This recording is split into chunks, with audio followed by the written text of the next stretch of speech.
আপনি কি সৌদি আরবে নতুন এসেছেন, এখন চাচ্ছেন কোন একটা কোম্পানি অথবা কফিল ধরে কাফেলা হবেন। সেক্ষেত্রে আপনার যে ডকুমেন্ট, যে তথ্যগুলো থাকা আবশ্যক, যে তথ্যগুলো যদি আপনার মধ্যে না থাকে, কখনো আপনি কাফেলা হতে পারবেন না।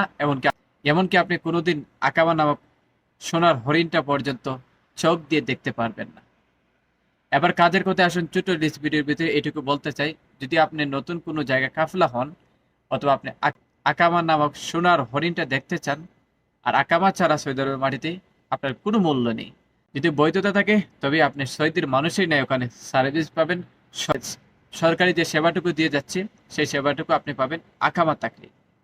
এবার কথা শোন, আপনি যদি সৌদি আরবে নতুন একটি জায়গায় কাফেলা হতে চান বা আপনি আকামা করতে চান, আপনার নাম্বার ওয়ান যে ফার্স্ট টু ফার্স্ট যে ডকুমেন্ট থাকা প্রয়োজন সেটা হচ্ছে আপনার কিউআই অ্যাকাউন্ট থাকতে হবে, আফসর অ্যাকাউন্ট থাকতে হবে, আপনার একটি ফোন নাম্বার থাকতে হবে। যদি আপনার কাছে তিনটি জিনিস না থাকে তবে আপনার কোনো দিন কাফেলা হতে পারবেন না। আপনার আকামার নাম্বার বের করতে হবে। আকামার নাম্বার যদি বের না করেন তাহলে কখনো আপনি কাফেলা হতে পারবেন না। নতুন এসেছেন, আকামার নাম্বার বের করেন। অ্যাকাউন্ট নাম্বার বের করে আফসর অ্যাকাউন্ট খুলুন, কিউআই অ্যাকাউন্ট খুলুন। তলব ডাললে যাতে আপনি অ্যাকসেপ্ট করতে পারেন খুব সহজে কিউআই অ্যাকাউন্টের মধ্যে।